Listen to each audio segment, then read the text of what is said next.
नमस्ते फ्रेंड्स। आज मैं बहुत ही कुछ ख़ास टॉपिक लाई हूँ जो हमारे लिए, हर महिलाओं के लिए बहुत ही नया अनुभव, कुछ बहुत ही नई चीज़ होती है। ठीक है, हम पहली बार इस चीज़ में एंट्री लेते हैं, पहली बार हमारे साथ वो चीज़ होती है। बाकी चीज़ों से तो हम फ़ैमिलियर रहते हैं, लेकिन जो ये अनुभूति होती है, ये जीवन में सबसे पहले स्टार्ट होती है, तो वो सब कुछ नया रहता है। तो आज उसके बारे में बात करते हैं कि महिलाएँ जब इन चीज़ों से, बच्चे तो होते हैं लेकिन उसके साथ साथ बहुत सारी तकलीफ़ें और दिक्कतें आ चुकी रहती हैं जीवन में। तो इनसे बचने के लिए हमें क्या करना चाहिए और क्या चीज़ें, जब हम गर्भवती हो, ठीक है, जब भी, ये ख़ास महिलाओं की बात हो रही है, उन महिलाओं की बात हो रही है जो वो सोच रहे हैं गर्भवती होना या फिर उनकी प्रेगनेंसी चल रही है, ठीक है।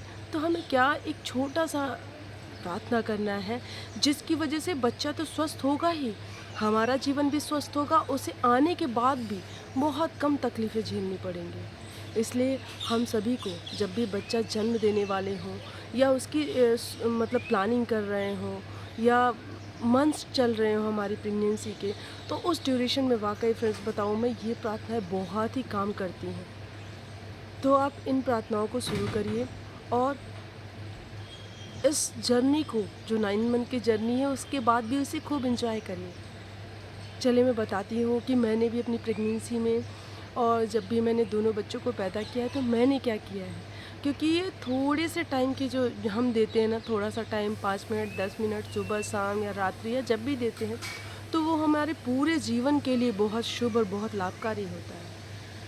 तो आपको भी मैं बताती हूँ कि आप कैसे इन चीज़ों को अपनाइए अपने जीवन में, और ये बहुत ही कारगर है, ये कोई मजाक नहीं है, कोई ऐसी बातें नहीं। तो फ्रेंड्स, हमें 9 मंथ्स क्या करना होता है, एक छोटी सी प्रार्थना से पूरा बच्चे का तो जीवन सुधरता ही है, स्वयं का हमारा जीवन बहुत शांति से गुजरता है। क्योंकि 9 मंथ्स में इतनी कॉम्प्लिकेशन, इतनी सारी चीज़ें नई होती हैं कि हमें खुद ही मतलब दिमाग में चलता रहता है कि क्या है, कैसे है, किससे पूछूँ, क्या करूँ। तो इन सब चीज़ों का शांति के लिए, और दूसरी चीज़, जो हमारा गर्भ में बच्चा पल रहा है, ठीक है, वो बहुत ही हृष्ट-पुष्ट, बलशाली, शक्तिशाली, महान बने, ताकि उसे जब पैदा हो ना, तो उसके अंदर वो कुछ, जो आप प्रार्थनाएँ की, वो ख़ास क्वालिटी उसके अंदर अपने आप ही आ जाती है। उसके, अगर बच्चे से रिलेटेड कोई परेशानी भी आने वाली है या गर्भ में पल रहा है, जो हमारे भाग्य में चीज़ें बोलते हैं लिखा हुआ है, वो भी पलट जाता है। उस पे भी अगर कोई प्रभाव पड़ना है तो बहुत माइनर प्रभाव पड़ता है। और हम तो, सहनशक्ति बढ़ती ही है, हमारी प्रार्थनाओं से हमारी दुनिया तो सुंदर चलती ही है। जो गर्भ में पल रहा है, वो भी इस समाज में जब आता है, इस सृष्टि में आता है, जब उसका जन्म होता है, तो वो भी बहुत ही महान कलाओं के साथ और महान व्यक्तित्व के साथ आता है। तो इसलिए आप सभी को अपने, क्योंकि जब हम गर्भ धारण करते हैं तो इतना बड़ा फैसला जीवन का लेते हैं, क्योंकि गर्भ धारण के बाद जो होता है, वो 9 मंथ तो जाता ही है, फिर पेन सहते हैं, फिर बच्चा जन्म लेता है, उसके बाद इतनी सारी चीज़ें हम करते हैं एक बच्चे के लिए। उसके बाद कई सालों तक उसकी सारी जिम्मेदारियाँ, सुसु पॉटी धुलना, ये वो बहुत सारी चीज़ें करते हैं। तो उसके सामने तो ये जो प्रार्थना है ना, बहुत छोटी चीज़ है, और बहुत कम समय दे रहे हैं उसके लिए हम। और ये कुछ क्षणों को देने से सिर्फ आपका और आपके बच्चे का पूरा जीवन ही बहुत ही सुंदर होने वाला है। तो सबसे पहले उठिए, जब भी, जो भी महिलाएं फर्स्ट मंथ या सेकेंड मंथ, या आप अभी सोच रहे हो, उन सारी चीज़ों के लिए इस सृष्टि में हर चीज़ का उपाय है, हर चीज़ का समाधान है। तो सबसे पहले आप मॉर्निंग टाइम में उठते ही अपने गर्भ पे हाथ रखेंगे, ठीक है। गर्भ पे हाथ रख के बोलेंगे कि जो मेरे गर्भ में बच्चा पल रहा है, वो पूर्ण रूप से स्वस्थ है, उसके सारे अंग जिस समय में, 3 मंथ में, 6 मंथ में, 4 मंथ में, जो भी मंथ चल रहे हैं, उस मंथ में जो अंग का डेवलपमेंट होता है, जितना ब्रेन का विकास होना है, जो बॉडी की वेट होनी चाहिए, वो सारी चीज़ें बहुत ही नॉर्मल है। और पल रहा बच्चा गर्भ में एकदम सुरक्षित है। ईश्वर की आशीर्वाद और दुआएं मुझे और मेरे बच्चे को हर क्षण सुरक्षित रखती हैं। मैं हर क्षण सुरक्षित हूँ, और इस बच्चे के साथ ईश्वरीय आशीर्वाद जुड़ा है। मेरा बच्चा हर क्षण ईश्वर की गोद में सुरक्षित है, जिसकी सुरक्षा उसकी माँ तो स्वयं कर ही रही है, ईश्वर भी हर क्षण उसकी सुरक्षा कर रहे हैं। वो बहुत ही महान, शक्तिशाली, ताकतवर, बलशाली आत्मा है। आत्मा इसलिए बोल रहे हैं कि हमें नहीं पता है कि मतलब कौन है वो। आत्मा मीन्स होता है ऐसा पर्सन जिसे आप नहीं जानते हो, ठीक है? आत्मा और बच्चा एक ही हुआ, सिर्फ आत्मा कहने से वो प्योरिटी आ जाती है। तो वो ये आत्मा या ये मेरा बच्चा पूर्ण रूप से स्वस्थ है और इसके सारे अंग वेल डेवलप्ड हो रहे हैं, बहुत अच्छे से सारे अंग बन रहे हैं। मैंने खुद भी अपने जीवन में इसे उतारा है, इसे धारण किया है और जिससे मुझे बहुत शक्ति मिली हुई है। मेरे जीवन का हर कार्य इसी प्रार्थनाओं के साथ शुरू होता है। इन्हीं प्रार्थनाओं से मुझे जिस प्रकार का भी टाइम मिलता है इन प्रार्थनाओं को ज़रूर करती हूँ, क्योंकि अगर ज़रा सा प्रार्थना करने से मेरा जीवन सुंदर, सरल, सुगम हो सकता है, भाग्यवान बन सकती हूँ, मैं शक्तिशाली बन सकती हूँ, तो क्यों ना करूँ इन प्रार्थनाओं को। आप ज़रूर इन प्रार्थनाओं को करिए और अपने जीवन में धारण करिए इन प्रार्थनाओं को। गर्भवती महिलाएं, आप मतलब जनक हैं किसी को जनने वाली हैं।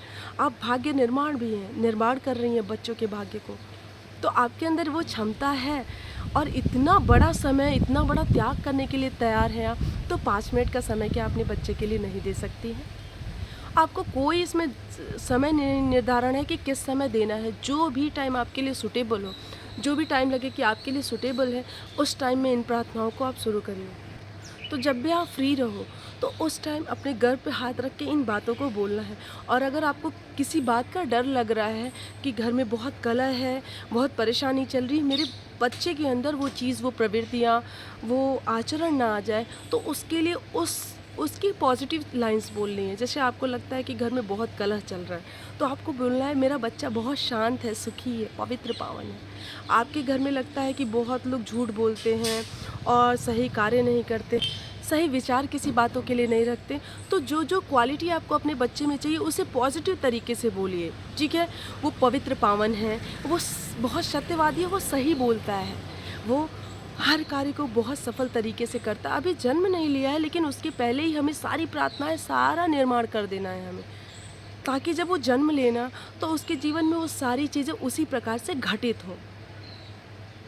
देखिए, हम सिर्फ जन्म दे देना ये माता पिता का कर्तव्य नहीं है। हमने जन्म दिया है उन्हें, तो उनकी जितनी भलाई हम कर सकते हैं, भलाई मीन्स कि उनको जितना अच्छा संस्कार, उनके लिए जितनी प्रार्थनाएं, उनके लिए जितना ये सृष्टि सुगम और सरल बना सकते हैं। ये दुनिया हमें क्या करना है कि उनके लिए बहुत सरल बनाना है। बच्चा ही पैदा करना ये कोई बड़ी चीज़ नहीं है। इस सृष्टि में जितने भी जीवधारी हैं ना, और जिनके अंदर ये क्षमता है प्रजनन करने की, तो वो बहुत बड़ा कार्य नहीं कर रहे हैं एक बच्चे को जन्म देके। इसलिए आप लोग अपने लिए तो स्वयं समय निकालते हो, लेकिन अपने बच्चों के लिए जो गर्भ में पल रहा है और जो बाहर है, उन सभी के लिए आपको समय निकाल के प्रार्थनाएं करनी होंगी। इससे स्वयं बच्चे का ही जीवन नहीं, अगर बच्चा हमारा सेट होता है, बच्चा मानसिक रूप से स्वस्थ है, शारीरिक रूप से स्वस्थ है, तो हमारा जीवन वैसे ही सुंदर और सरल चलने वाला है। अब समझ लीजिए, आप ये सोचिए कि आप अपने लिए कर रहे हो इन चीज़ों को। आप ये अगर मान लो कि आपको लगता है कि बच्चे के लिए इतना कुछ क्यों करने जाऊँ, कितने माँओं को लगता है कि भाई फैमिली चाहती है तो जन्म दूँगी और उसके बाद उससे फ्री हो जाऊँगी, ठीक है? लेकिन ये फ्री होना नहीं होता है, आप और तकलीफ़ों में पड़ जाने वाले हो। अगर आपने अपने बच्चों के लिए नहीं किया, घर में जो पल रहा है उनके लिए प्रार्थना है और जो बाहर आए हैं उनके लिए प्रार्थना है, तो आप ही को समस्याएं होने वाली हैं, क्योंकि आप एक उस फैमिली की बहुत बड़ी पार्ट हो। आप इन बातों को कह के आप छूट जाएं कि बच्चा जन्म दे दिया, हो गया, ये कुछ नहीं होता है। आपको सारी चीज़ों से रिलेट होना पड़ेगा। आप ना चाहते हुए भी उनमें आपको जाना पड़ेगा। तो आप इन प्रार्थनाओं को शुरू करिए, जो भी क्षण आपको मिलता है रात्रि में तो ज़रूर करिए, ताकि वो बच्चा जब पल रहा है ना, तो उन्हीं सोच के साथ पढ़े कि वो बलशाली है, वो नन्हा राजकुमार है, वो राजकुमारी है। ये तो मतलब ये आपको बोलना ही नहीं, ये बहुत ही पवित्र पावन है। और हमें ये सोचना ही नहीं है कि लड़का है या लड़की, क्योंकि अगर गर्भ में पल रहे बच्चे के लिए आपको जो भी ख्वाहिश हो, आपको सोचना ही नहीं, आपको लड़का लड़की कुछ भी चाहिए, मन में चल रहा है तो भी विचार नहीं लाने हैं। क्योंकि अगर गर्भ में लड़की पल रही है, आपने लड़के के लिए प्रार्थनाएं की, तो बहुत ही गलत चीज़ है। क्योंकि उसे हर पल आपकी जो चीज़ें चलती हैं ना, उसे हर क्षण ऐसा, हमारे गर्भ में पल रहे बच्चे को हर क्षण की, हर पल पल की खबर होती है। सिर्फ वो नन्हा है, घर में पल रहा है, इसलिए वो बाहर से कुछ बोल नहीं सकता है, समझा नहीं सकता है। लेकिन आपकी जो अंदर मनसा चल रही है, जो भी विचार चल रहे हैं, वो हर क्षण जानता है और हर क्षण का एहसास रखता है। इसलिए कभी भी ये प्रार्थनाएँ हमें नहीं करनी है कि लड़का चाहिए, लड़की चाहिए। जो भी हो ईश्वर वो स्वस्थ हो, मानसिक रूप से, शारीरिक रूप से एकदम परफेक्ट हो, स्वस्थ हो वो, मानसिक रूप से भी बलशाली हो, शक्तिशाली हो, क्योंकि आजकल के बच्चे जो हैं गर्भ से बाहर निकलते ही मानसिक रोगी, फिर शारीरिक परेशानियाँ, किसी के अंग नहीं डेवलप हैं, किसी को कोई परेशानी है। भैया प्रभु ये सब चीज़ों से हमें बचाए, कितना सुखी जीवन चलेगा हमारा। तो इन चीज़ों से बचने के लिए आपको यही उपाय करने होंगे और कोई तीसरा उपाय नहीं है कि गर्भ के बच्चे को आप क्या जादुई चीज़ दिखा देंगे। गर्भ में पल रहे बच्चे के विचारों को और उसके शरीर को, उसके मानसिक क्षमता, सारी चीज़ों को हम अपनी प्रार्थनाओं से डेवलप कर सकते हैं। अभी वो गर्भ में पल रहा है और सारी जादुई चीज़ें आप जब वो जन्म लेगा ना तो देखोगे कि कितनी सारी क्वालिटीज उसके में पैदाइशी आ चुकी हैं। आपके अंदर वो गुण नहीं है लेकिन आपके बच्चे के अंदर वो सारे गुण हैं।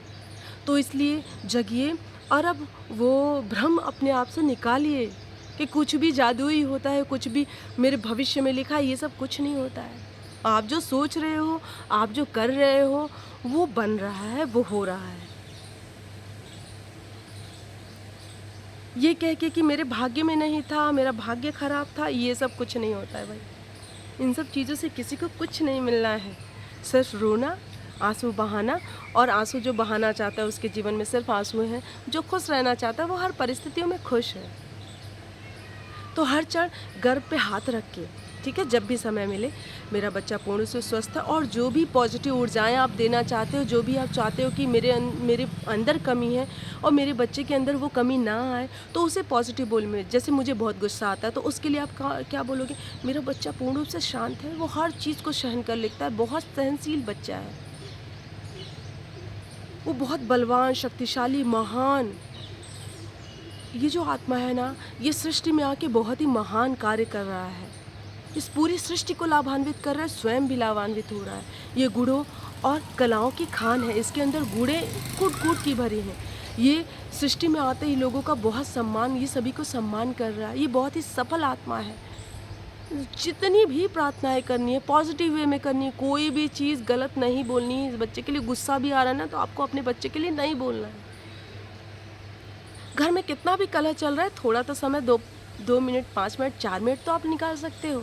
इससे आप देखोगे कि आपकी डिलीवरी भी एकदम शांति से होनी है, बच्चा भी एकदम स्वस्थ होगा, उसके में ना मानसिक ना शारीरिक कोई परेशानी नहीं होगी, आपको उसकी परवरिश करने में भी बहुत आसानी होगी।